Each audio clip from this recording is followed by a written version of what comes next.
Tell me when. Hello and welcome to Highlife Music Deconstructed, a 5-part series where we delve into Ghana's iconic past of highlife music. My name is Abena Serwaa, and I'm the founder of AKADi magazine, an online publication designed to connect Ghanaians in the diaspora and the motherland. I'm joined by Bernard Johnson-Tackie, the creative director of the GoldenStool project, and together we'll be exploring the highlife scene between the 1950s and 1970s. This is episode 2. We are live. So if you hear ice cream truck, screaming children, it's because we're live. So please bear with us if that happens. Welcome to everyone here. If you were here last time, we were here 2 weeks ago. We give you a big thank you and welcome. And if you're new, hopefully you will enjoy this hour and a half of exploring the history. Before we go into it, I want to welcome Bernard officially.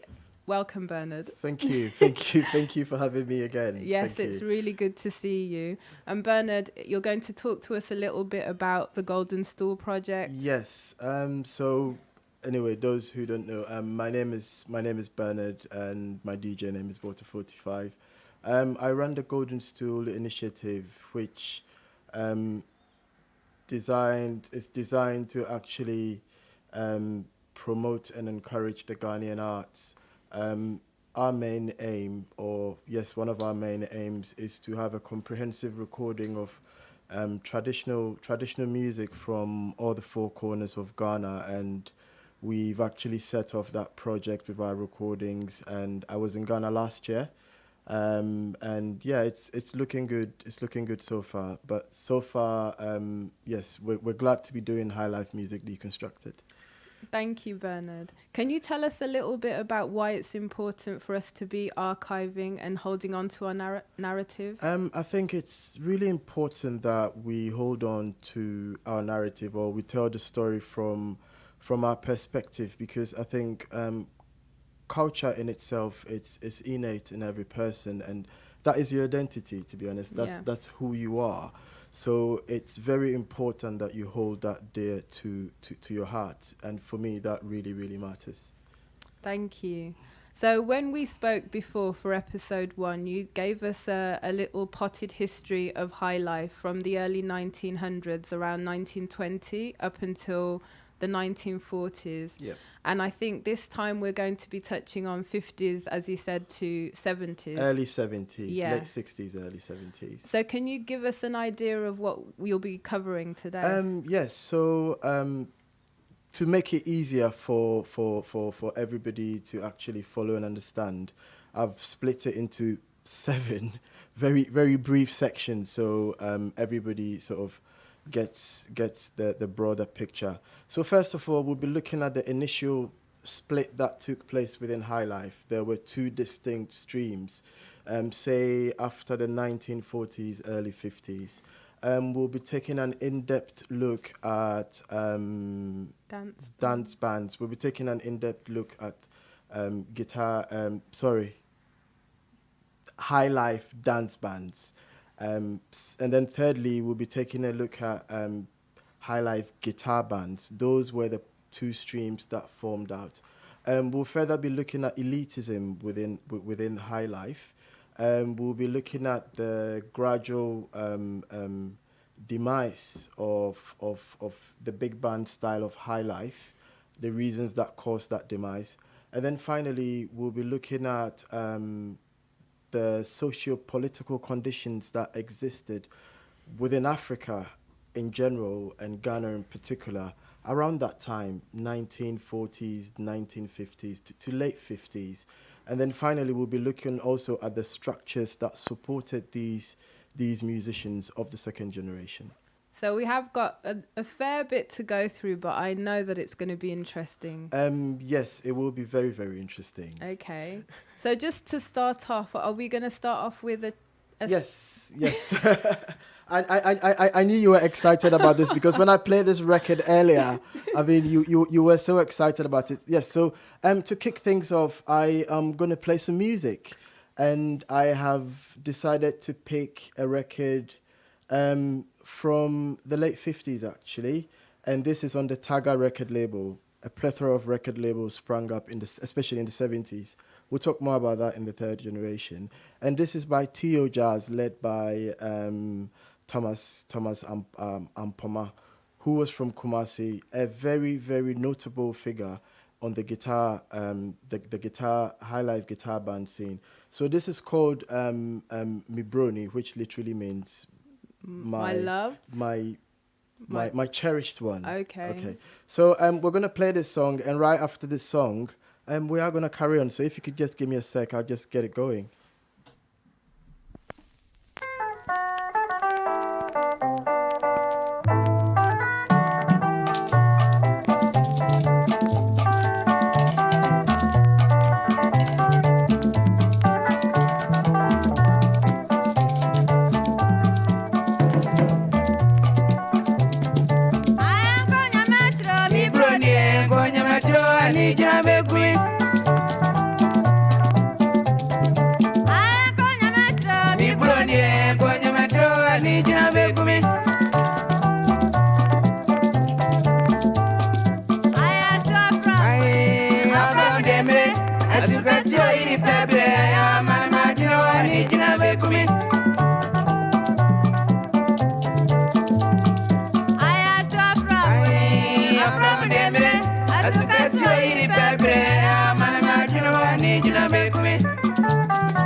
Kumasi, na mi drew kajetia, mi baby I me drew dunkwa.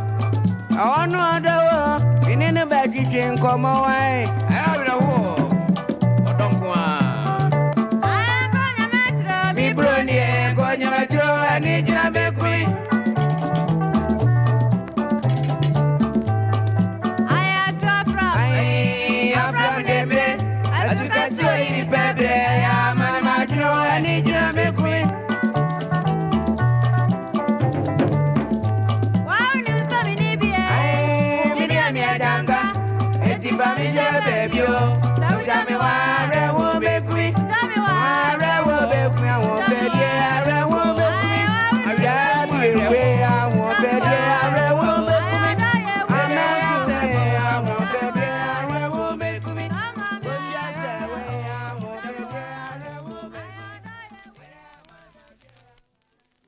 Back, everyone. I hope you enjoyed that. That was a track by T.O. Jazz. Is that right? Yes, T.O. Jazz.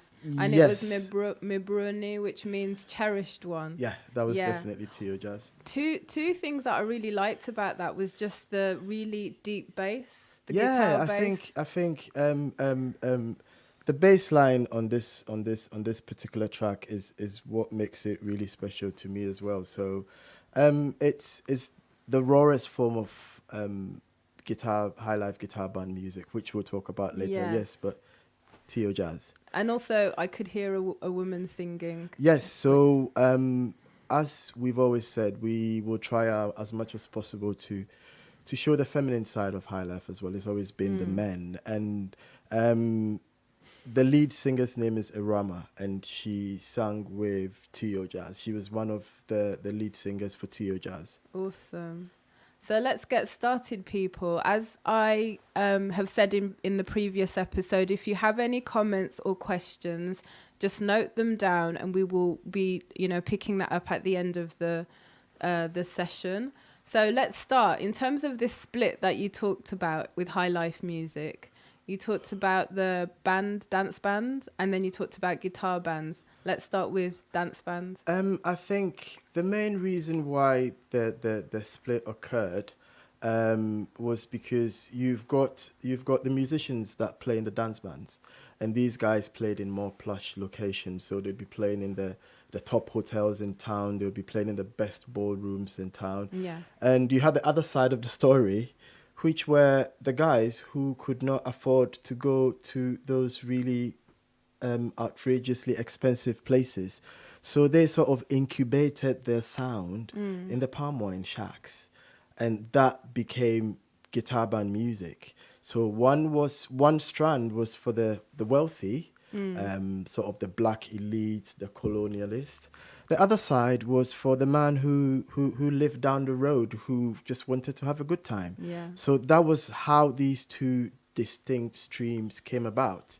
And they sort of operated concurrently. They run side by side each other for probably the next 10, 15 years. Okay, then. That's really interesting. Well, if we start off with dance bands, could you talk to us about how, they were composed in terms of the band?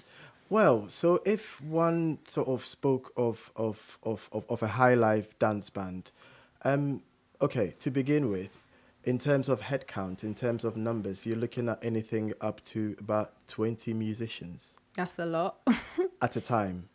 And if you look at the individual makeup as well, 20 musicians, emphasis was on the horn section. So you could easily have a 12 horn section. Easy. You're looking at 3 trumpets, 3 trombones, 3 saxophones, probably a couple of types of saxophones, so maybe the tenor and the alto. Yeah. And then you've got probably the regular steel flute and then an assortment of local flutes. So that alone, plus a rhythm section, full drum kit, bass, 2 guitars.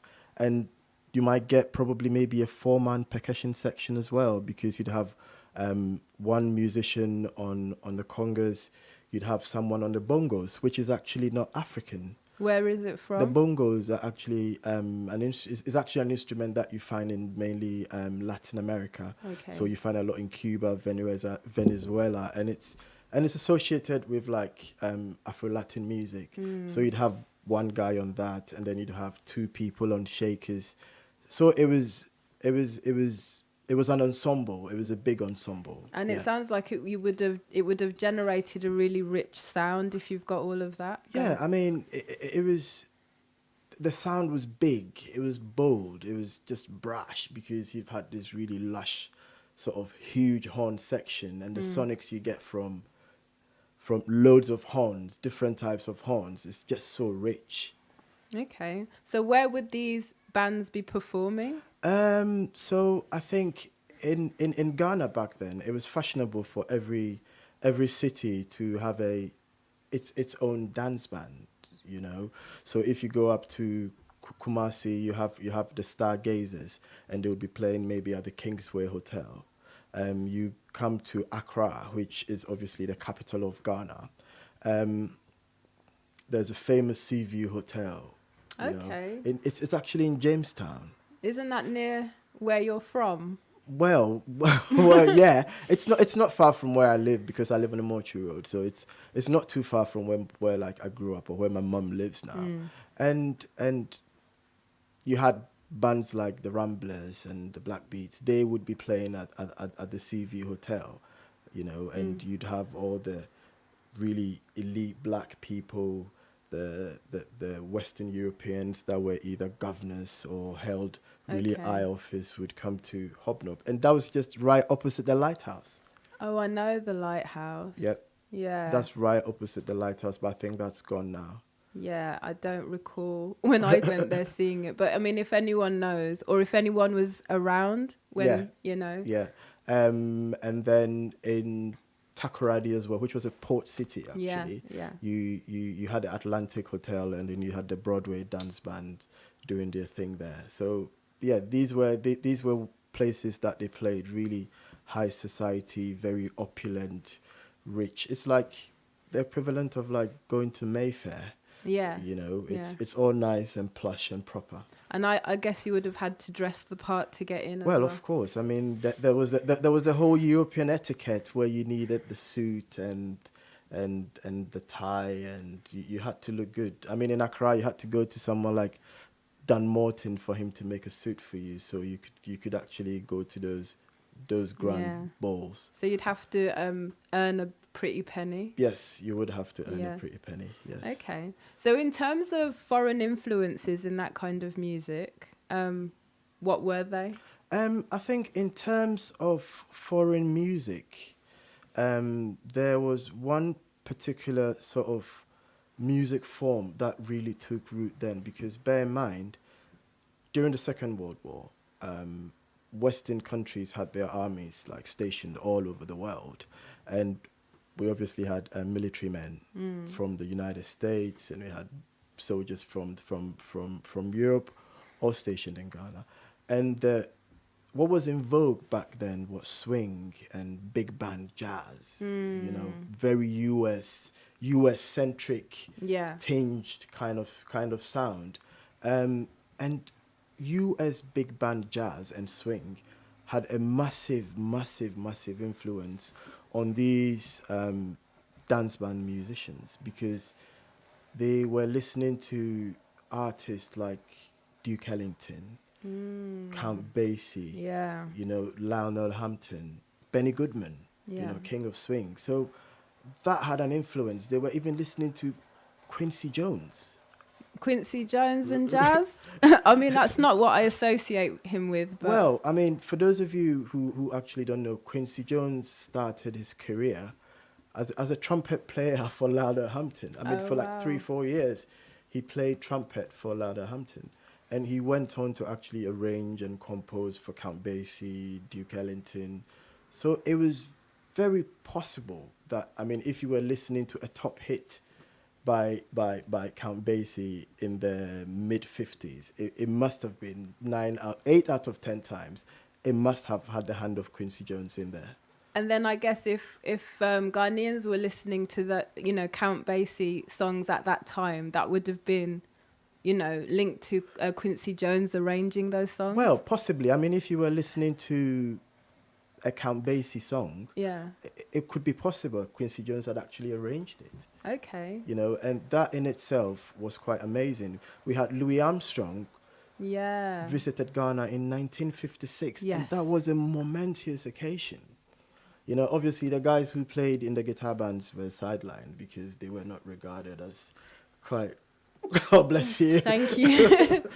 I don't have corona. This one. They were not sort of deemed as posh enough. So Louis Armstrong paid a visit to Ghana in 1956. He had a gig at the stadium, and all the musicians swarmed around him. Even E.T. Mensa had a club on Barclays Road. I don't know whether that exists today, called the Paramount Club. Okay. And that was where he hosted Louis Armstrong with a full band. Wow. You know, so even when you listen to some of the compositions of some of the dance band greats, the horn lines, the horn structures, especially the way they structure the horns, is so jazz-like. Oh wow! You know, it's pure jazz. Even the way some of the drumming sequences. Yeah. Although it's heavily sort of they're singing in Akan. Yeah. The melodies are obviously Ghanaian. Yeah. But the main groove itself, the horn lines were so identical. So heavily to what the big bands did, and that was a massive influence at that point in time. Now, I remember from episode 1, you mentioned about the crew merchants, and you talked about the Caribbean sailors and the influence that they brought with the guitar. Yeah. So, I mean, we've talked about jazz, but what about the Caribbean music? Caribbean music would, I think at that time, late 40s to mid 50s, Caribbean music would be calypso. Okay. You know, because you had all the heavyweights like Mighty Sparrow and Lord Kitchener, who were famous in the Caribbean, and I think Lord Kitchener's visit as well to Ghana in 1956 also galvanized that relationship in the sense that he took to liking Highlife as well, to the extent that he composed one of our independent songs, which is Ghana Freedom. Yeah. You know, it was Highlife, but more in a very calypso-like sort of vein. Yeah, I remember listening to that and thinking I wouldn't have associated the two together, you know. Well, I mean, I think the relationship between sort of Caribbean music and Ghanaian musicians, I mean, goes back a long way. I mean, they introduced the guitars. You know, they were the sailors that came and introduced the guitars. They brought calypso. You know, and even let's even put it into today's context. In Ghana, dancehall is big. Yeah. Massive. Yeah. I mean, some of the best pop stars or the most famous pop stars in Ghana at the moment are dancehall musicians. Yeah, that's true. You've got, what's his name? Shatawale, Stonebwoy, Episode. What's the other guy's name? I forgot the other guy's name. He's a really popular, Ras Kuku. His name is Ras Kuku. A really popular one as well. And this is Caribbean music. Yeah. I mean, let's face it. It's dancehall is a Caribbean phenomenon. So that relationship has always been there. It's always been there. Yeah. But I don't get the impression when I compare it to jazz that the calypso took hold. Am I right? Am I wrong? Well, calypso definitely. Musicians, other Highlife musicians. You had people like Yamwe's band. You had bands like Nyame Betre, who played calypso like Highlife, but it never actually blew up. If you know what I mean, it wasn't like the big band jazz that totally obliterated everything else. This one did not have that potency. Okay. I think this is mainly due to probably the fact that calypso is quite lyrical. Yeah. You know, it's quite lyrical in the sense that if Mighty Sparrow is singing, for instance, the emphasis is on what is mainly on what he's saying, because that is more or less him telling a story. Whereas jazz is highly rhythmic, you know, and I think we Ghanaians as normal people, rhythm is inborn, you know. So I think that difference of jazz being highly rhythmic and calypso being more or less quite lyrical created that shift in the sense that people did not cotton on to it too much, you know. So I think that is the main reason why calypso sort of never made it through to heavy commercial success. But today, dancehall has. Yeah, we can see that. So who are the big hitters that you can tell us about? The big bands? Oh, the big band. So in terms of the dance bands, I mean, we had a plethora of dance bands because it was the thing of the day. If you wanted to be in or you wanted to be cool, there had to be a dance band around you. So we had the famous Count Bonsu. I mean, look at the name, Count Bonsu. It was first Count Bonsu and his trio, right? And then it became Count Bonsu and the Modernaires Dance Band. Well, Count Bonsu, it sounds like Count Basie. Well, I'm sure he saw himself back in the day as some sort of, I'm an amazing composer, you know, I can write amazing songs and I've got these amazing musicians playing for me. Yes, I might as well name myself the Count. So you had Jerry Hansen, and Jerry Hansen was running the beats, the Black Beats, E.T. Mensa and the Ramblers International. You had the Red Spots, Tommy Gripman and the Red Spots. You had the Broadway Dance Band. Yeah. And then you had my favorite, the Uhuru Dance Band. Okay, so Uhuru, that doesn't sound very Ghanaian. It's Swahili, isn't it? Yeah, Uhuru is Swahili. So Uhuru was formed by members of the Broadway dance band. Okay. And the Broadway dance band was based in Takoradi, Okay. in the plush Atlantic Hotel. So some of these members sort of came together and formed the Uhuru dance band.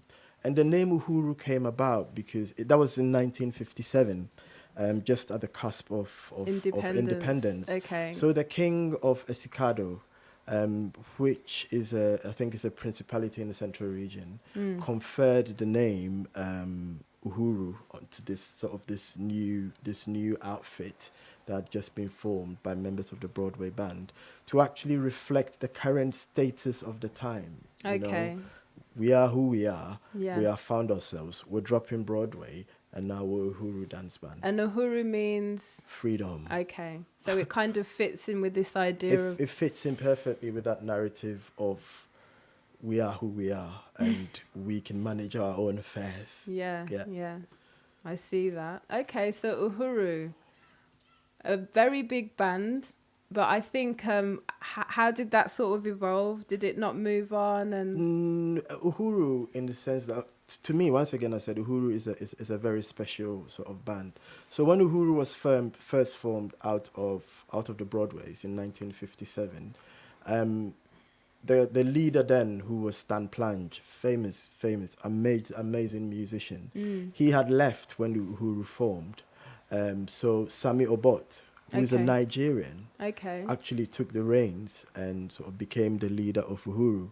I mean, for a Nigerian to actually be leading a dance band, that tells you that connection we have with Nigeria is you can never break that musical connection that we have with Nigeria. I think people think of Fela and then Ghana, you know that, but it sounds like what you're saying is it was even before that. Exactly, it was even before that. You know, before Fela came to actually do his understudy in Ghana. So some of the members that were like the original members that you had in the Broadway dance band, it was quite huge. So you had people like George Emisa, who went on to be one of the most in-demand saxophone players in the 70s. I mean, that was an interestingly different era, the 70s, but we'll talk more about that. So you had people like George Emisa, who was a great saxophonist. You had Lasisi Amao, another Nigerian who was a bass player. You had Mark Tonto. Yeah. Everybody knows Mark Tonto. You had Jeduble Ambule. Oh, wow. Yep. Jeduble Ambule. Yeah. Abel Taylor. Oh, yes. The mysterious man, Oscar Sule. Why is he mysterious? Well, Oscar Sule he's mysterious because, I mean, there was a song that was released of him called Buko Mashi, and apparently it was unreleased, and that song is a killer. Okay, do you have it? I do have Buko Mashi. So, well, can I just say, if anybody knows anything about Oscar Sule, let Bernard know. Yes, so these were some of the people that you had, like George Dankwa as well, had a stint there. Charlotte Dada, one of the most important female vocalists from the big band era, also played with the Uhurus.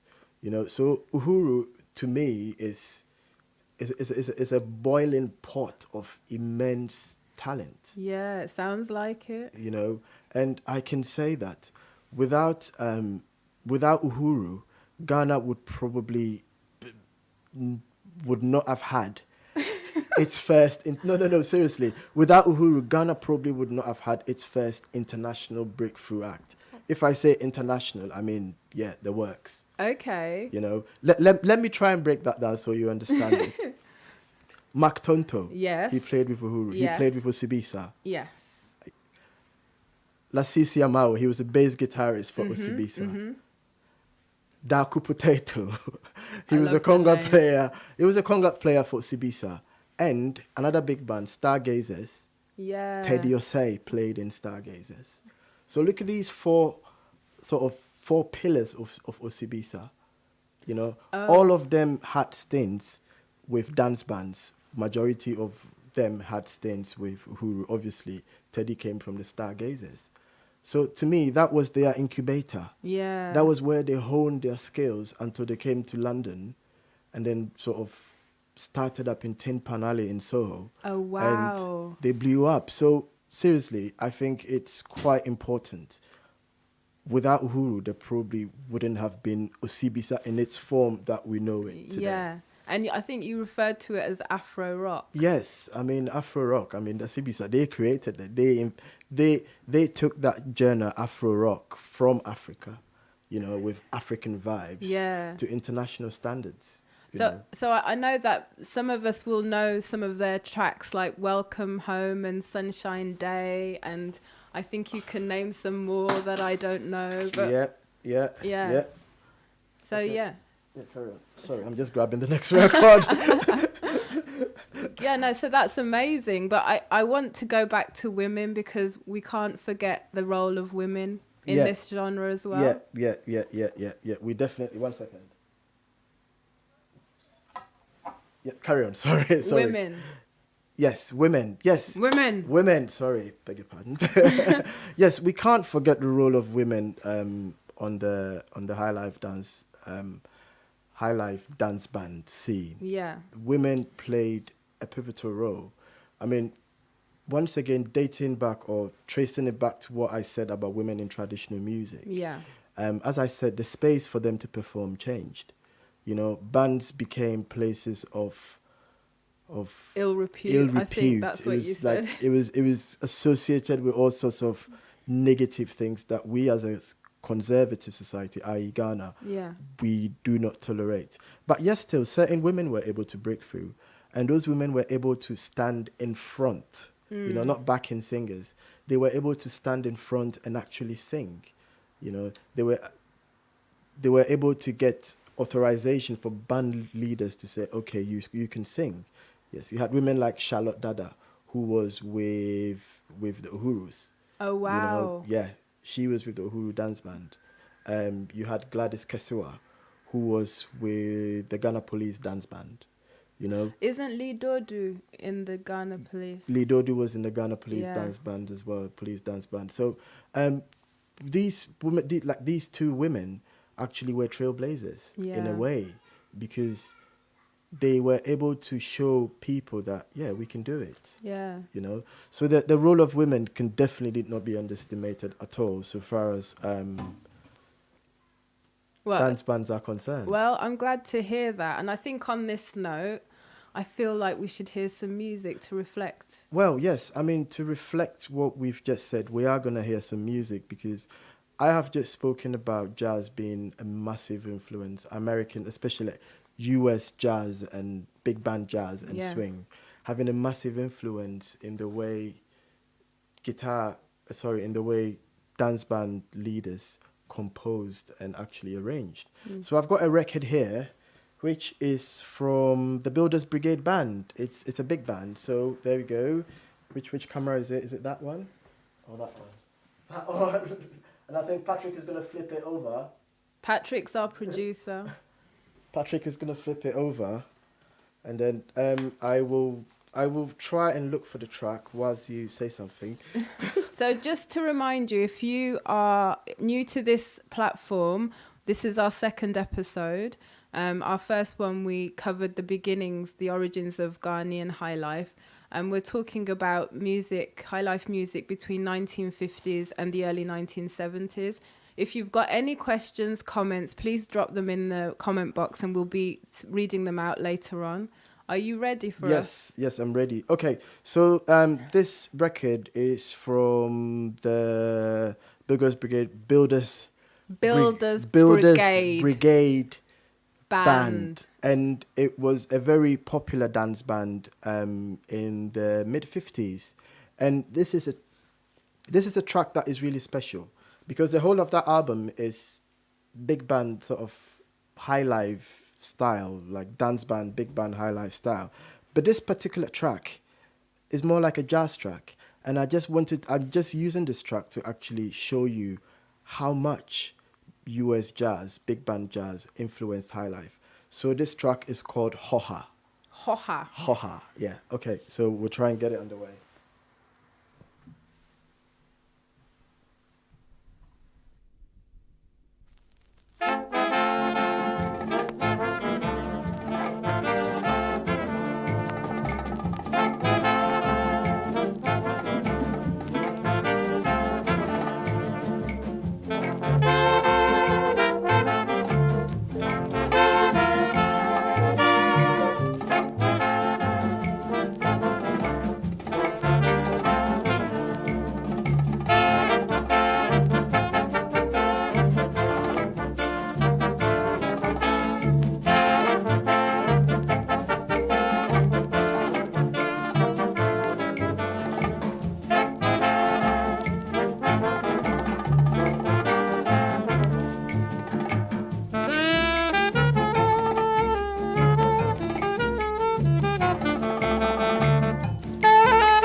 Hello and welcome back to Highlife Music Deconstructed. My name's Abena and I'm with Bernard. He's the creative director of the GoldenStool project. You were just listening to Hoha by the Builders Brigade Band, yeah. yes? I mean, that was really smooth. I could really feel the jazz in that song. Yeah, I mean, this is exactly what I was trying to demonstrate, the fact that the influence of jazz, so far as Highlife is concerned, is massive. I mean, people like Ebo Taylor can still sort of contest to that because he's confirmed that he used to listen to Grant Green, who was a famous jazz guitarist. You know, so we can't take that away from it for sure. No, well, it's definitely imprinted in that song. I like it. It's really nice. So we have touched on dance bands. So let's move over to guitar bands, which you said was running concurrently. So what was the difference with the sort of dance band scene at the time? Well, so as I've said previously, the guitar bands emanated from those Palmwine shacks because they couldn't afford to be posh. They definitely could not afford to be posh. So the major difference between the dance bands and the guitar band. So we're talking about the guitar bands now. Yeah. So a guitar band would consist of, in terms of head count, much less people. Okay. A very big guitar band would have 8 people. Wow. Just 8. With 6, they can still tear off the roof with 6. Well, that is a big difference. You said about 20, didn't you? Yes, I said about 20 because it's 100% modeled on US big bands. Yeah. You know, the more the merrier. You know, Okay. but these guys were quite slim, and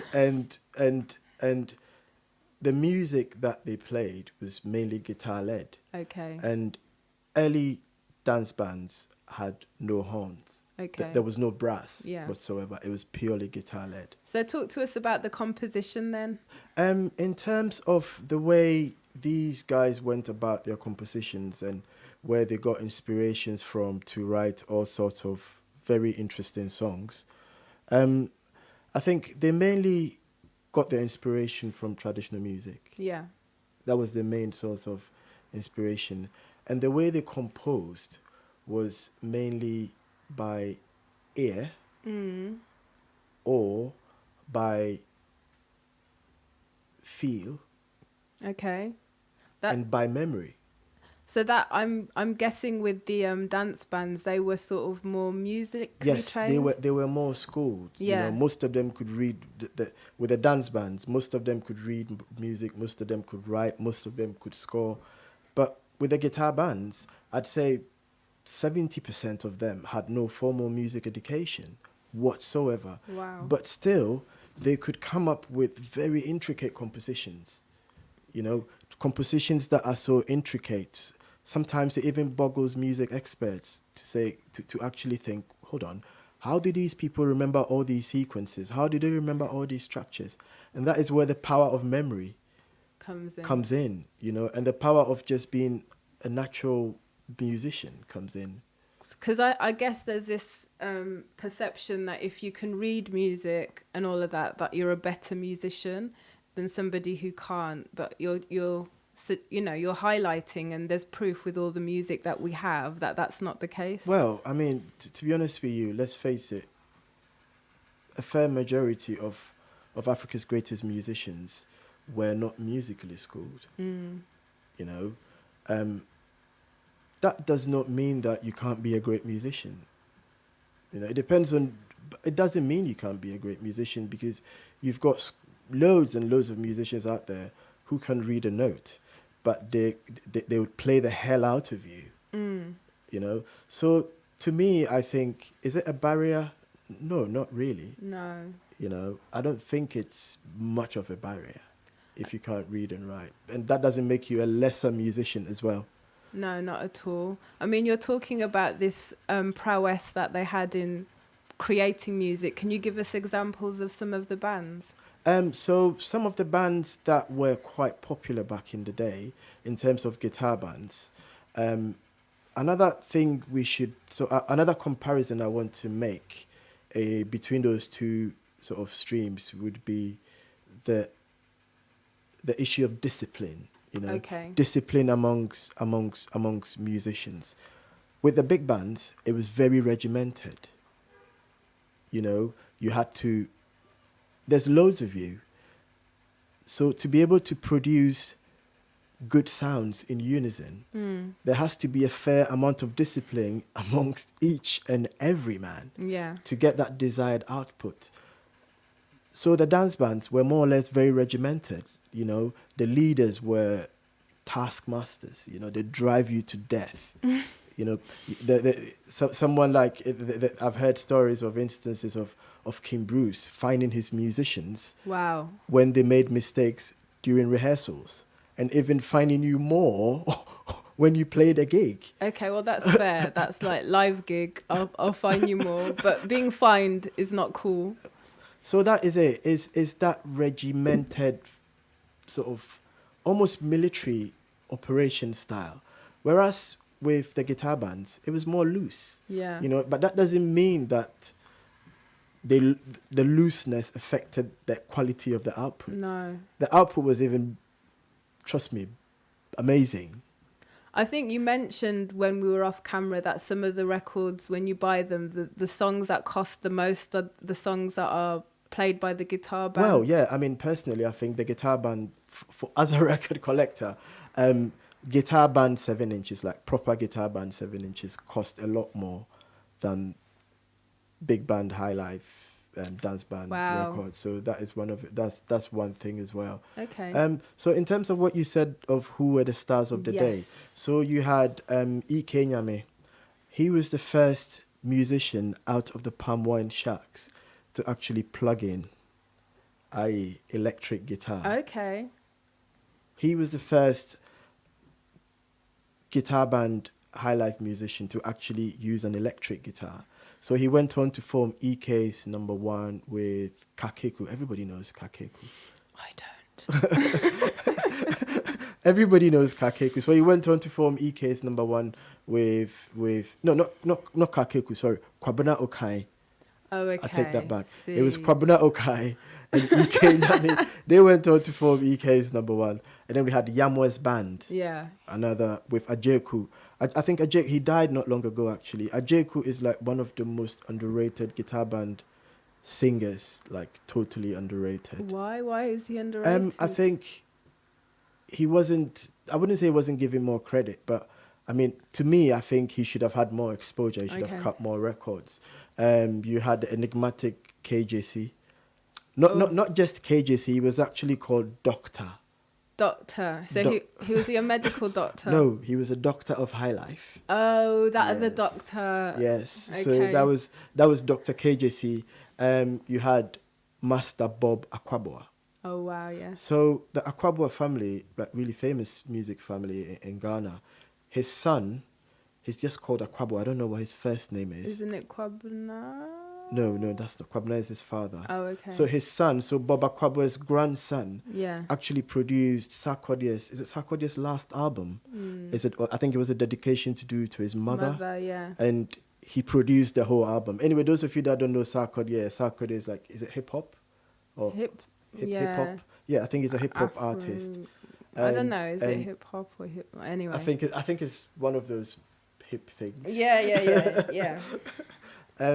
And so his grandson produced that album, and his son, Kwabena Akwaboah, played in the Marriott's band, very popular band in the 80s.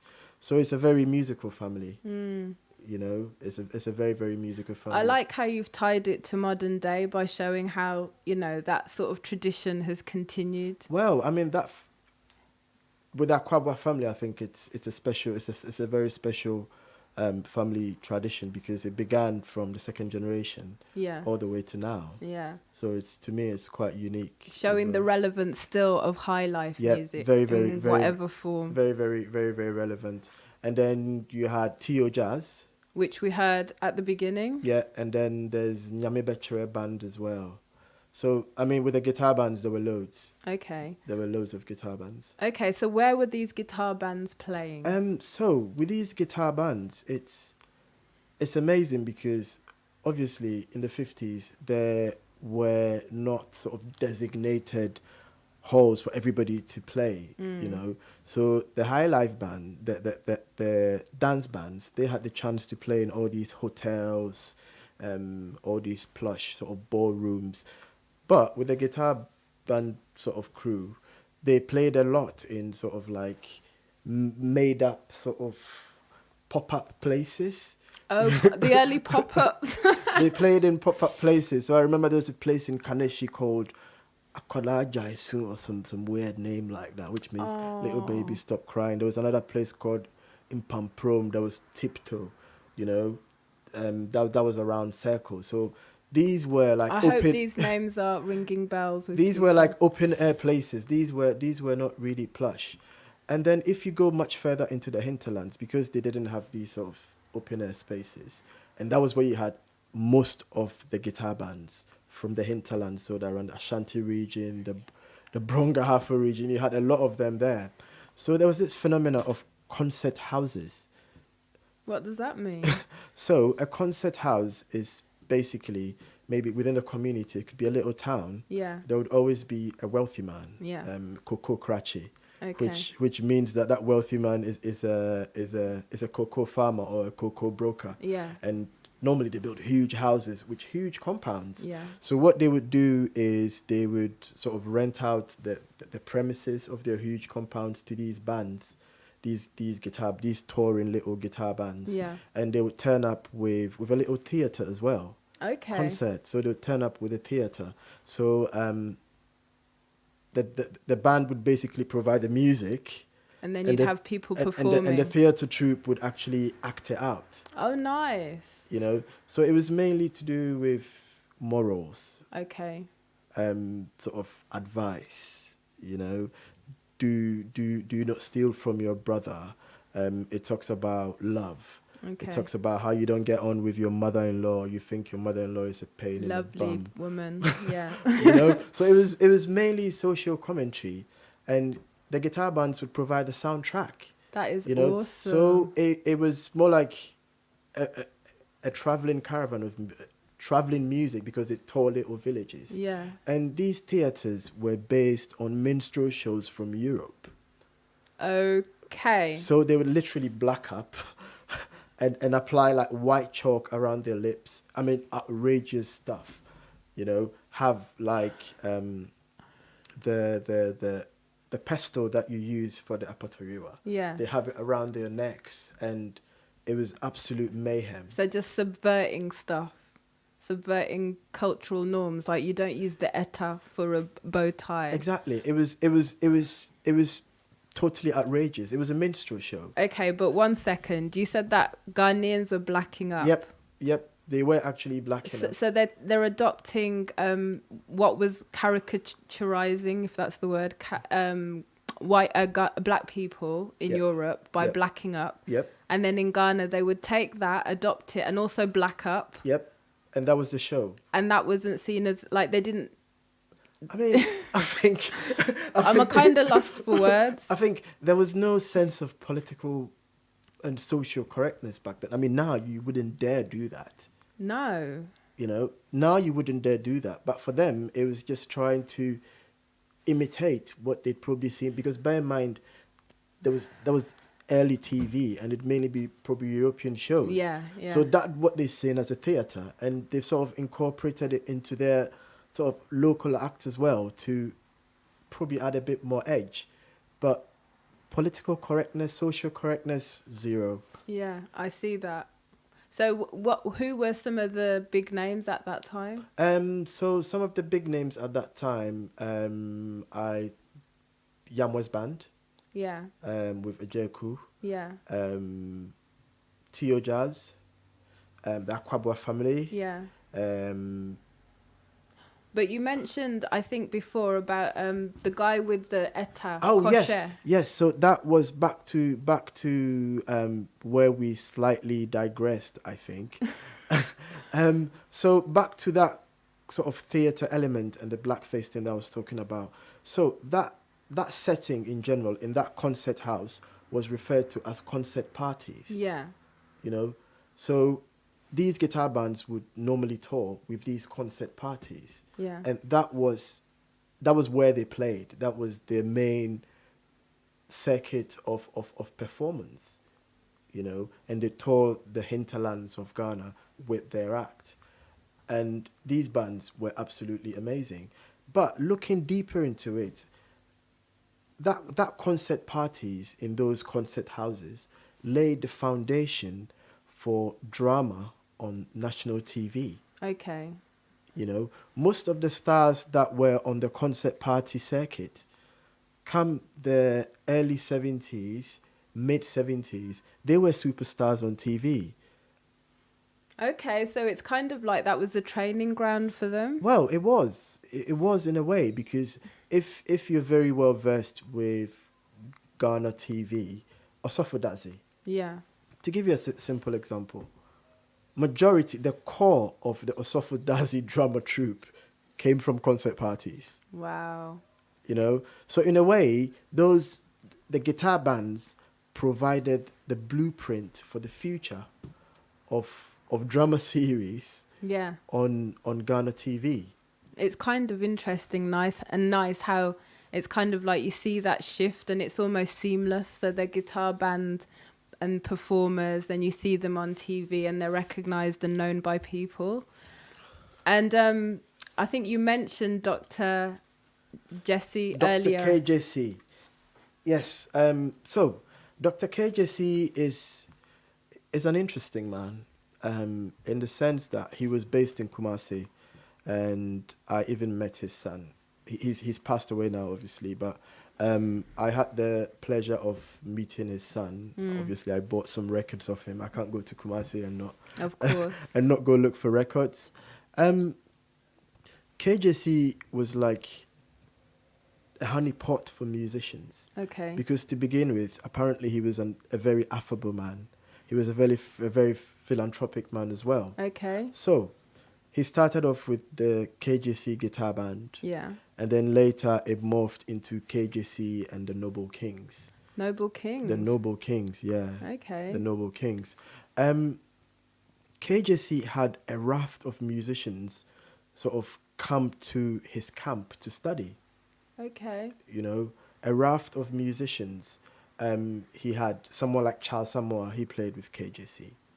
Who else? Eric Ajiman, he played with K Gyasi. Thomas Frimpong.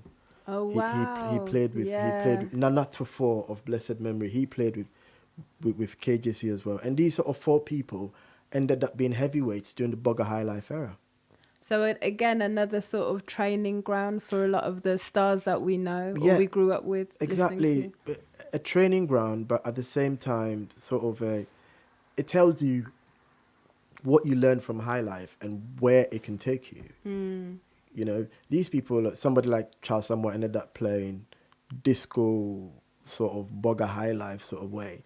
But I'm sure what he learned in Kumasi with K Gyasi helped to shape that disco sound, which we all know. Yeah. Okay, so what else is Dr. K Gyasi known for?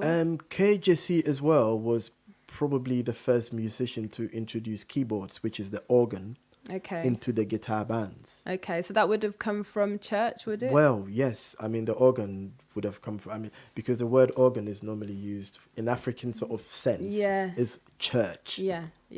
You know, so the organ must have come from the church background. I'm sure he probably was a church musician once. Okay. I don't know. Okay. And I think there's another type of Highlife that he's known for. Sikyi Highlife. I mean, it's quite good that you're bringing this up, actually. So K Gyasi invented the Sikyi Highlife. Sorry, I just need to ask, has anyone heard of this type of Highlife? If you have, please let us know. So tell us more about Sikyi. Okay, so Sikyi Highlife is basically designed for the dance floor. Okay. So it's a medley of songs which can go on, in terms of media, it can go on for 15 minutes. Okay. 14 minutes. But in terms of a live band, it can go on forever.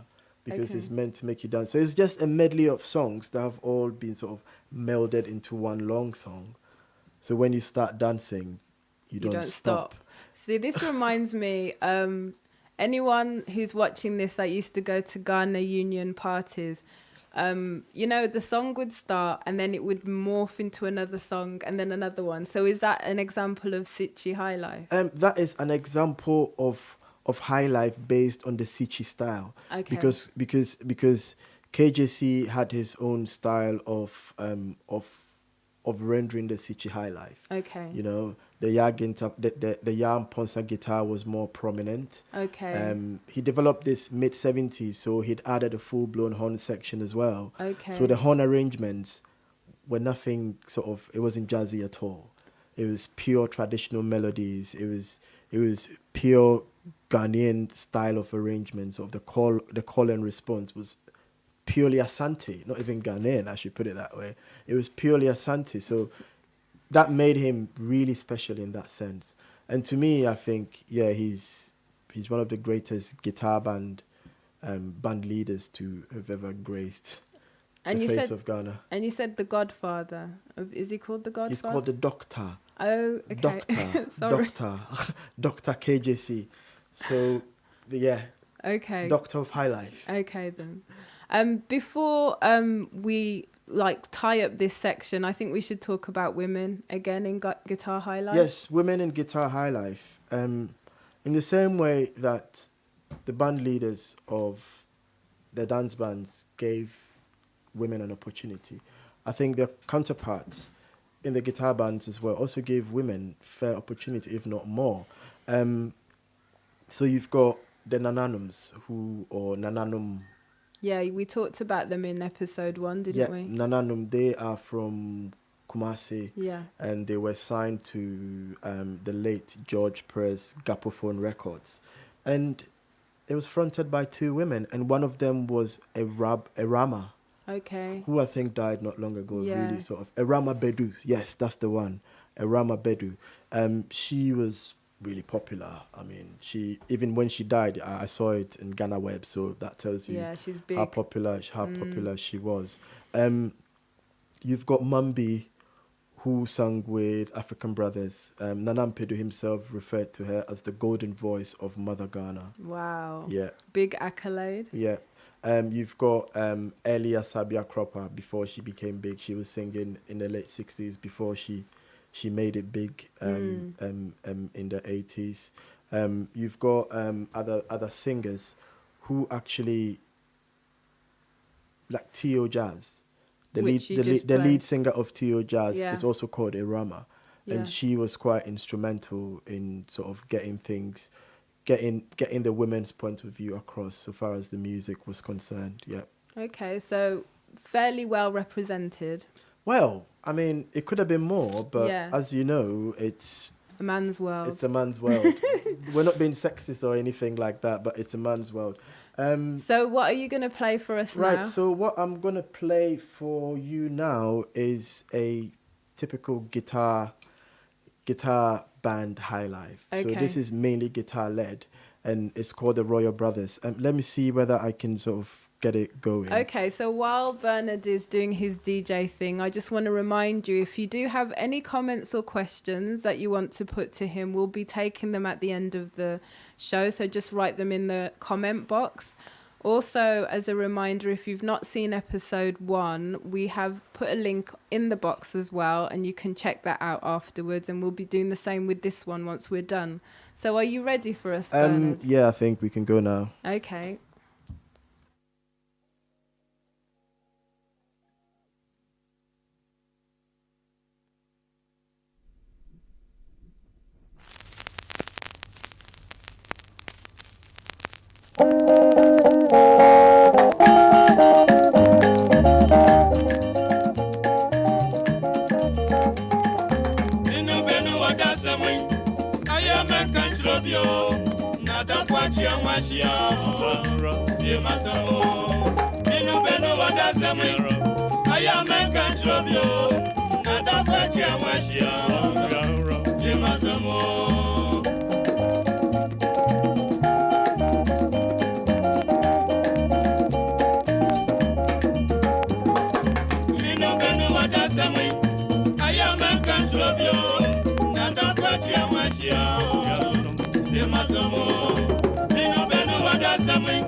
Welcome back, everyone. You were just listening to Royal Brothers. You can definitely hear the guitar element in that song when you compare it to the dance band song that you'd played earlier, Bernard. It's really, really nice. 1 sec. Yeah, so this is the Royal Brothers band, and this is typical guitar band Highlife music. You know, it's guitar led. The guitar was sort of front and center of the whole sonic of the sound. This goes to show you probably the dexterity of Highlife guitarists during that era as well. So yeah, typical. I love it. Royal Brothers band. No, it's a good track. You touched on this before when we were talking about elitism in the sort of music, and I wanted to just touch on that again and go back and just sort of get you to explain why there was this sort of rivalry, it seems. Well, this rivalry thing has been going on ever since those two streams realized, oh, we're two separate entities, you know, because you've got these really high class people playing at these really plush, grand places, and then you've got these guys who are doing concert parties. Yeah, you know. Concert party people or musicians couldn't even read and write music. I mean, probably 70% of them couldn't read and write. And you've got these sort of high class dance band people who have to wear like, what do you call it? What's the name of that famous tailor in Ghana? Dan Morton. Yeah. Yeah, they had to wear like nice Dan Morton suits. He was a Savoro of the time, by the way. Do you have one? No, I got a shirt made at Dan Morton actually. Oh, really? One time when I was in Ghana. Next time wear it for us so that we can see. So there was always this rivalry of like thinking the guys who played in the dance bands thinking, oh, we're more superior than you. I mean, we play at the Atlantic Hotel or the Seaview Hotel. Where do you play? In somebody's house. Exactly, in a concert house. And I was having a chat with Lidodu the other time, and he actually said, oh, musicians that used to play in guitar bands were referred to as band boys. Band boys. Band boys. Okay. Which, I mean, back in the day, you wouldn't want your son to be called a band boy because that was quite, I don't know, slightly derogatory. You're a musician, you know. You're not, but hey, who am I? So that was where that sense of elitism played out. Okay. And it played out in certain places like the GBC as well, which was Ghana Broadcasting Corporation. and they would rather prefer to book dance bands for prime slots instead of guitar bands, because they would turn up like proper sharp suits, like tie nicely polished shoes, you know, very, very disciplined, and that sort of fit the image. Because we're talking about pre independence, you know, that sort of fit the image. Okay, but I'm guessing that was slowly shifting. If we're talking pre-independence, we're starting to move towards Ghana staking its claim on becoming independent. Yes. So what was the socio-political scene like in Ghana at that time? I think the socio-political scene in the whole of Africa, and Ghana in particular, was that of the yearning for self-governance. Yeah. You know, and when you look at the bigger picture, you had most of the future leaders that would lead most African countries to independence were studying either in communist Russia, the US, or somewhere in Europe. Yeah. You know, you had leaders like Julius Nyerere, Kenneth Kaunda, Kwame Nkrumah, Sekou. I mean, these people were like shining stars of Africa. Yeah. But before like the 50s, in the 40s, like for instance, Kwame Nkrumah was at the University of Pennsylvania. Okay. And he experienced racism firsthand. Kwame Nkrumah experienced segregation. You know, he knew what it was like to be told, you cannot get on this bus because it's for only white people. Yeah. Or you cannot drink from that fountain because it's only for white people. You know, he saw it firsthand. He lived in the era of Jim Crow. Yeah. You know, so when he came back, when leaders like that came back to Africa, so when Kwame Nkrumah came back to Africa and realized that, look, we deserve to be respected, we deserve much more, that leaders like that used culture in this particular sense. They used music as a political leverage, you know, because first of all, there has been a restored sense of pride. Yeah. You know, we are who we are. There is a restored sense of pride in your culture, pride in your traditions, pride in where you come from. You know, so culture was being taken very seriously because, as I said before, that's identity. Yeah, yeah. It's who you are. Without that, you'd be totally lost. So help us to connect that with the music, what was happening in certain African countries. So, for instance, in Sekou of Guinea, who was Kwame Nkrumah's very good friend, he set up a national record label. Wow. I mean, can you imagine that? Yeah. A national, which was called Silicon. Okay. And it existed up to probably the late 80s and sort of fizzled out. But from 1956 all the way, and it's a national record label. So that is a proper archive of... That is to show the rest of the world what we believe in. We believe our culture is king. So there's a national record label strictly for contemporary Guinean music. So did we have one? No, we never had a national record label. But Kwame Nkrumah's contribution to the arts was immense. Okay. It was absolutely immense. He used to, anytime he went on foreign trips, he took a band with him. He took a Highlife band with him. That was part of the entourage.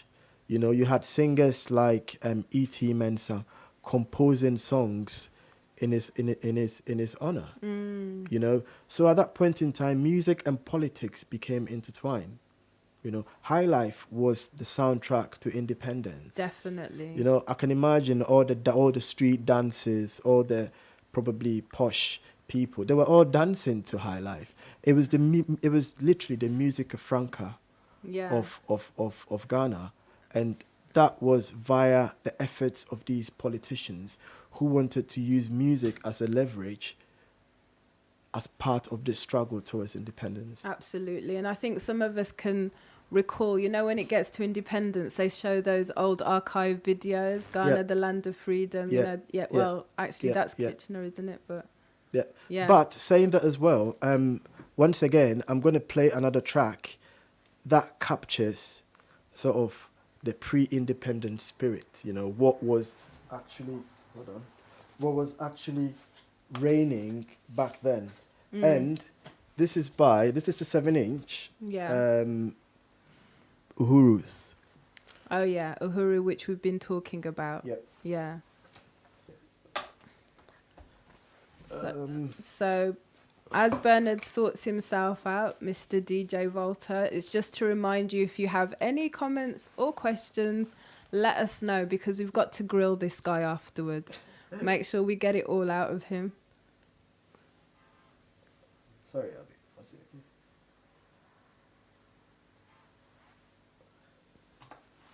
I like the way you're quiet. Are you not going to say something? I'm trying to get views. Oh, I thought you were almost done. No, okay. It's okay. I think it's almost done now. Fine. Okay.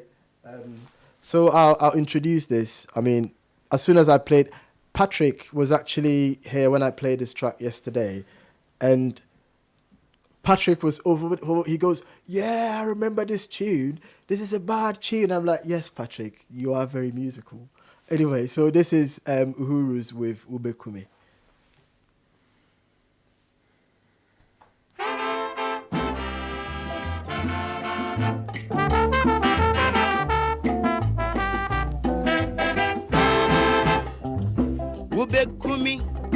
Ubekumi yo, ubekumi.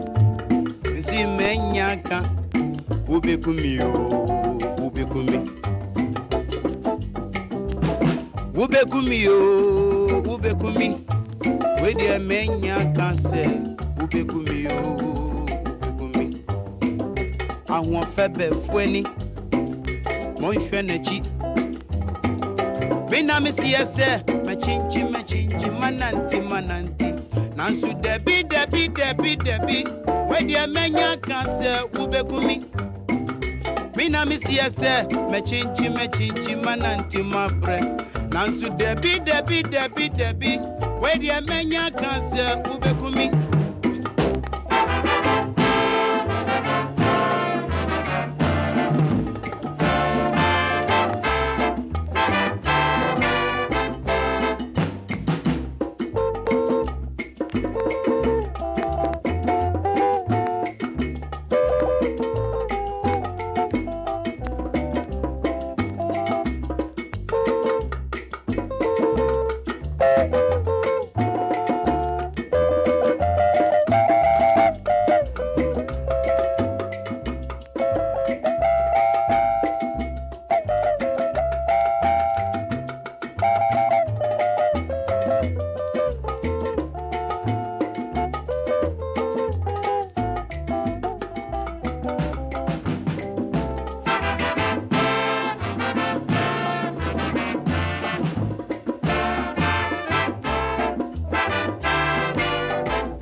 Ubekumi yo, ubekumi.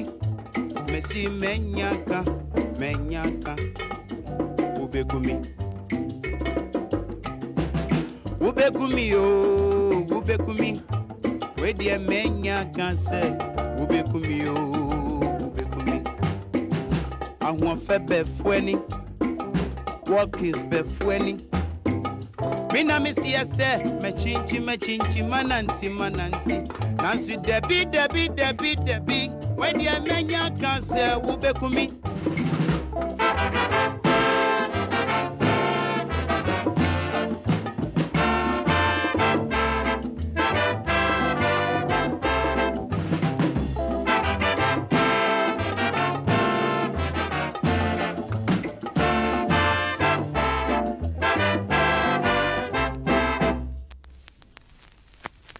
Hello and welcome back to Highlife Music Deconstructed. I was really feeling that song. I don't know if you saw us dancing in the break. Can you tell us where this would have been played? I mean, this song's really, really beautiful. So this is Ubekumi, Yeah. which means You're gonna kill me. You're gonna kill me. You're gonna kill me. Yeah. But I mean, I'm sure he was not physically talking about. No, I'm sure it's related to love and all of that Definitely, stuff. Yeah, definitely. So, yeah. Well, something like this would have been played in a really upmarket place. Yeah. Like the Seaview Hotel. Yes. Or I don't know, it's a place like I don't know, maybe the State House, yes. Yeah. The banqueting hall, Yeah. sort of very bourgeoisie, high society. No, you can really feel that. So, just before the record was playing, you were talking about Ghanaians and Africans taking more control of their sort of self-governance. You talked about self-governance. I'd like to find out if that was reflected in the sort of musical structures that we had. So were we owning more of our music at that point? Yeah, I think that's a really good question. And if we look closely at, if we look closely at industry structures that supported the musicians back then,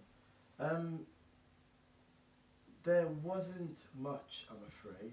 Come the 50s,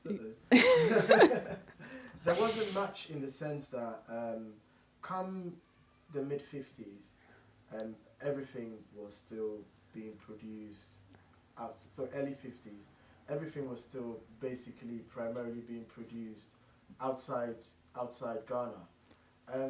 So we're talking about, I think you mentioned Decca previously and Philips. So the usual suspects were there. Decca, Philips West Africa and Decca. They had the bulk of the market, so they were in charge of probably flying musicians to the UK or wherever it is to record. Everything would be produced, mixed, mastered and pressed abroad. Yeah. But come the mid-50s, there were a few really indigenous sort of industrious Ghanaians who decided to go toe dipping so far as the proper record industry was concerned. So AMRL, so ARML, Ambassador Records Manufacturing. I've seen that, yeah. Yes. So Ambassador Records actually set up a studio in Kumasi. Okay. And the tracks would be recorded in the studio, and then it'd be sent over to the UK for pressing. And it'd come back from the UK with the Ambassador label embossed on it. But then there'd be a little sign that says made in the UK. Yeah. So that went on for a while. Even straight after independence, we still didn't have any record pressing facilities, but we had really good studios. The GBC had a good studio as well. Okay. The Ghana Film Industry complex as well had a really good, which is now TV3. I went there. It's really gorgeous. They've kept a lot of the old artwork and everything. It's beautiful in there. So which is now TV3. So that was that was actually in existence then, and that was what was used for the recordings essentially. Okay. But when did we start pressing our own? 1968-69. Yeah. A gentleman named Dick Asilfi-Bonzi of Essibons, he decided to sort of go all out and buy record pressing plant equipment. Yeah. And he set up the first actual record recording. Bernard. He set up the first recording for. So that was around what period? That would have been around probably 1968-69. Okay. So that was when Essibons set up his first record pressing plant. So just to have a quick recap of what I just said. There were no local players come the early 50s, but come the mid 50s, more industrious Ghanaians were able to raise cash, build recording studios, record the songs. The master tapes would be taken over to the UK, vinyl would be pressed and then shipped back. Okay. Yeah. But then that started to change and we had more ownership. We were able to do the whole process in Ghana. Yes. Yeah. That changed with Mr. Dick Asilfi-Bonzi setting up his own record plant. Okay. Brilliant. Well, that's good news at least, isn't it? Yes, at least. Yeah, that's very good news. And I guess it would be both streams of music that would... Yes, I mean, it would be both streams of music because Decca was releasing dance band records. At the same time, the same Decca was releasing Yamwes band records. So the record industry did not actually discriminate that much. Yeah. It was more of who's got the good stuff. We don't care if it's big band or it's guitar band. We just want to make money, really, record companies. Well, at least there was equity there. But I noticed that when you gave the sort of run through at the beginning, you talked about the demise of dance band. So what was going on and why was it declining? I think if you look at the dance band as an entity in itself, I mean, you've got 20 odd musicians. Yeah.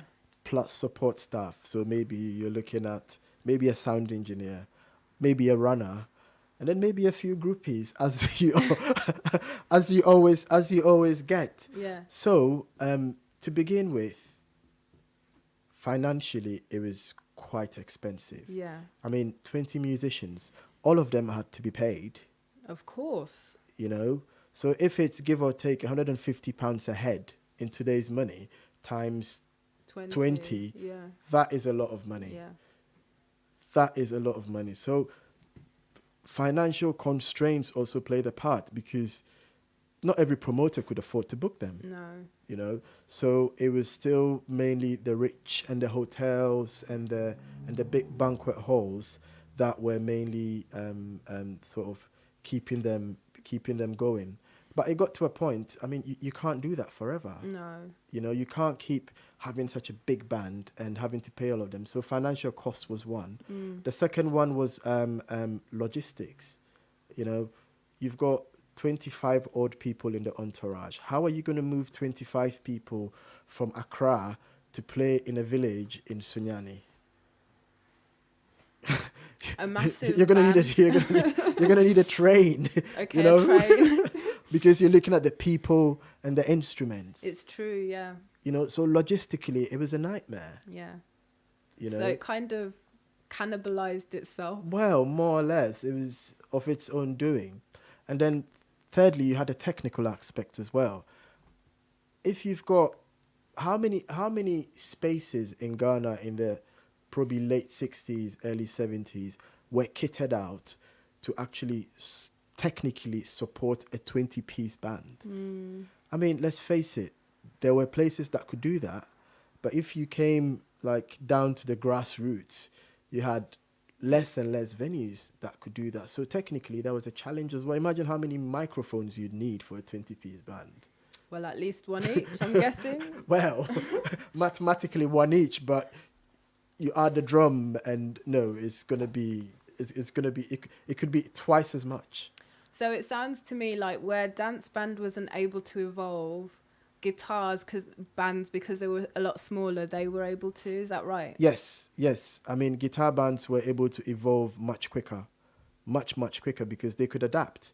I mean, it's an 8-piece section, so they were more agile. You know, they could play literally in any venue without any extraordinary technical requirements.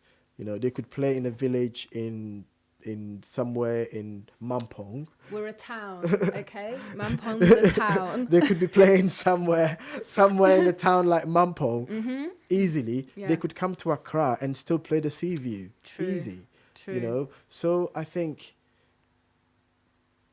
the fact that the guitar bands were able to adapt to the rapidly changing society and the way people even perceive dance bands, that is what kept them going. So Yeah. I think come mid-70s, there was a steady decline in the demand for dance bands. And the guitar bands were they were ruling the roost. Come 70s, the bands that were making the headlines, which we're going to talk about in the third episode, they were not dance bands.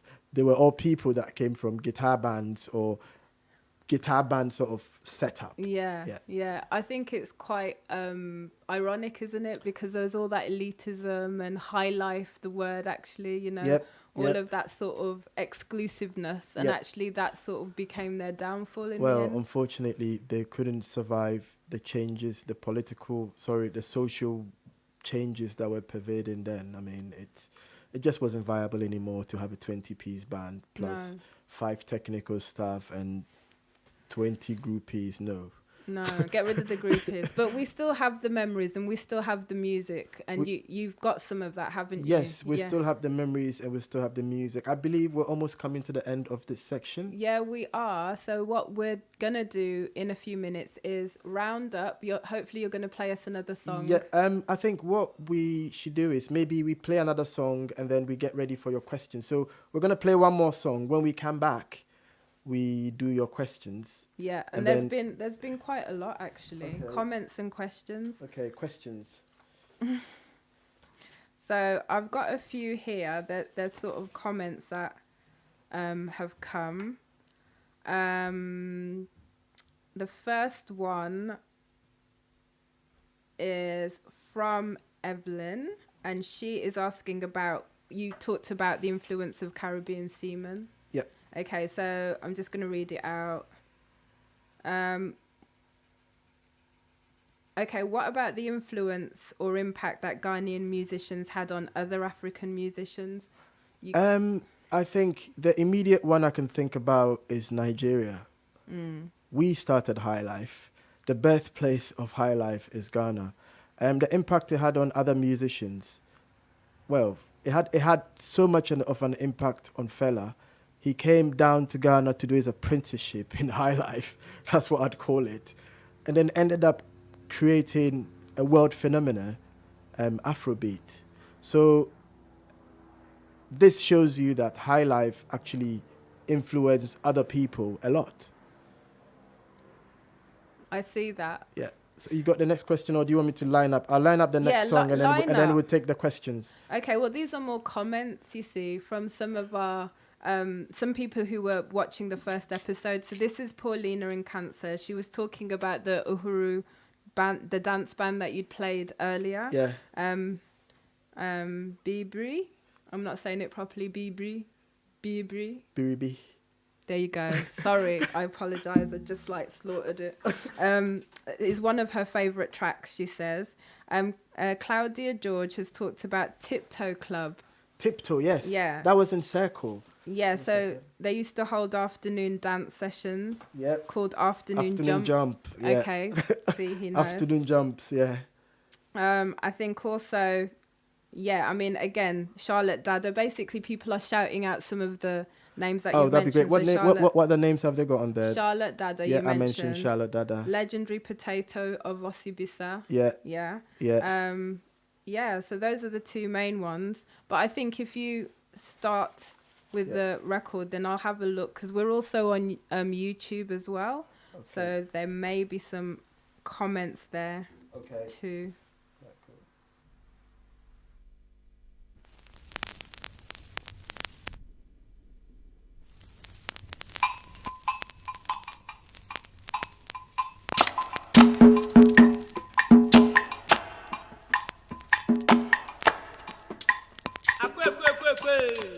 Yeah.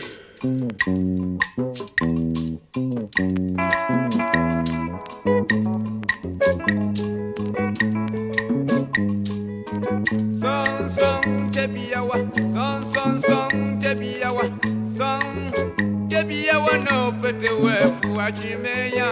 Song Debiawa, obreku wefu ajimeya. Song Debiawa, esokwa wefu ajimeya. Song Debiawa, obreku emidia misum baby amada. Obreku misum baby amada. Adina Kwame, Misum baby Abena, Ebu bro Jamamo. Ebony mewo, mewo, son Debiawa, Opete wefu Ajimenya, son Debiawa, Obreku wefu Mesaya, son Debiawa, Eswakwa wefu Ajimenya, son Debiawa.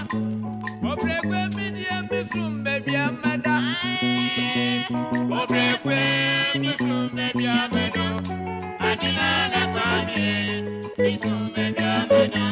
Ebu bro jamambo. Yeah. Why are you out there? What kind of robot call? I have the T7P.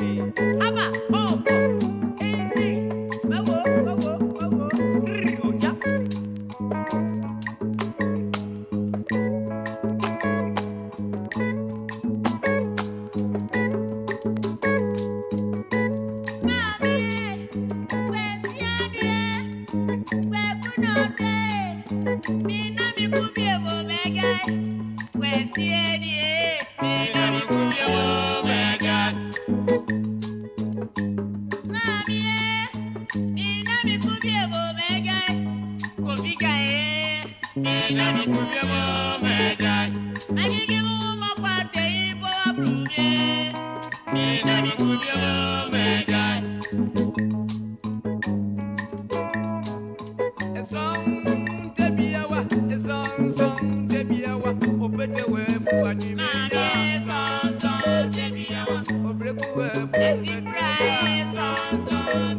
So welcome back. Now that was an awesome track. I really like that. Bernard, can you tell us a little bit more? Yes, so what you just listened to was the Happy Stars. Okay. And they call this Son Son. I mean, bloody hell, I love it. Yeah, I think it's a killer track. No, it is. It's a 7-inch and it's a killer. And it's really rootsy. You can really feel the vibe with that. Yeah. I think that's the main reason why I like it. It's really stripped down, and the vocals. I mean, I don't understand Tree very well. Some of the vocals just fly over my head, but I just like the groove. It's got a really solid groove. We've got one more question. This comes from a guy called Michael, and he wants to know if you've ever experienced the dance band yourself. Well, I have experienced a dance band myself. I mean, I've seen the Rumblers, but probably about maybe 8-10 years ago. Okay. I was in Ghana then, but it wasn't the original members. I was going to say, you don't look that this old. This was more of sort of a tribute band of like a band with apparently one of the leader's son is actually sort of taken over now, but it's not. I saw them at I can't even remember where I saw them, but I did remember seeing them, and it was amazing to have such a big horn section, which is like really rare in Ghana. So yeah, I think I've seen the Rumblers, and I saw A.B. Krento. I think the first time I saw A.B. Krento, I was probably about maybe 10, 11, because my sister used to work for the Foreign Affairs, and they used to have like parties, and they'd get these bands to come and play. So as a kid, I used to go to these parties, and sort of, I remember saying, "Oh, this man, he looks really special." But then it was A.B. Krento. Yeah, who is really special, or who was? Yeah. Anyway. Well, no, we can tell it's in your blood. You're living and breathing Highlife music. Well, if I've been spending most of my time and my energy collecting all these records, so yeah. Well, we're really grateful to have just been able to pick your brain for a little bit and listen to you talk so passionately about Highlife music. Yeah. So I think we're going to leave it here for now, but I know that the next episode 3, we're going to look at third generation Highlife. So we're looking at the 1970s moving forward, mid to, are we going on to the 80s? So for third gen, to me, 1 second. While you sort yourself out, you were saying third gen. So third gen, we will be looking at late 60s, 68, 69. Oh, okay. All the way to revolution time. So you're looking at 79, 80. And to me, that is the most exciting, personally to me. Yeah. That is the most exciting part of the journey of Highlife. Okay. So we'll be dropping the information about the dates on our Facebook, all our platforms. We'll let you know exactly the date. It's just because, as you all can appreciate, this is interesting times, so we just need to make sure that everything's all right. We'll be dropping the track list as well, so if anyone wants to listen to any of the songs that we've been playing, we will do that, and also a link once it's on YouTube, so that you can watch this again if you've not been able to watch all of it. If you want to follow us, Bernard is on Twitter most recently. He needs more followers. He doesn't have many. So he's on GoldenStool 1. Yeah. That's my new Twitter handle. And as she said, please just don't follow me if you don't want to follow me. But follow me if you like me, end off. Yeah, so just again, it's the GoldenStool 1. Yeah. On Instagram, he's GoldenStool Project. Instagram, GoldenStool Project. Yes, and Facebook, it's GoldenStool Project, because you like to be different. So they're all different. Yeah. Okay. And then AKADi Mag for Facebook and also for Instagram, and AKADi Magazine for Twitter for AKADi, basically. Yes. Anyway. So please. Yes. Thank you very much for coming on this sort of amazing journey so far as Highlife is concerned. And I'd like to say thank you to AKADi Magazine as well. It's been an amazing hour and a half. How long? Hour and a half? About an hour and a half. It's been an amazing sort of info-filled hour and a half.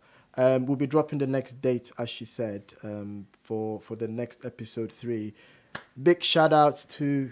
You can't see him, but he's here. He's like here. I'm pointing towards him. Yeah, Epytion. His name is Patrick. Yeah. And he is the technical producer. I mean, he's literally in control of the show. Well, he's been giving you these really nice phased images and sorting out the sound and everything. And I hope you like the backdrop as well. That's the brainchild of these two guys here. Anyway. So thank you very much for sticking with us. I hope you've learned something. If you've got any questions, as I said, please, he's the man. He knows everything. No. And you're going to play us out with one more track, aren't you? Yes. So I am going to leave you with, once again, paying respects to our mothers, our sisters, females. I'm going to leave you with African Brothers. This is called Anoma Santrophy, and it's featuring Mumbi, the golden voice of Mother Ghana. That's a great way to end. Yeah. So thank you very much, and catch you guys soon. Yes, come back.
Mama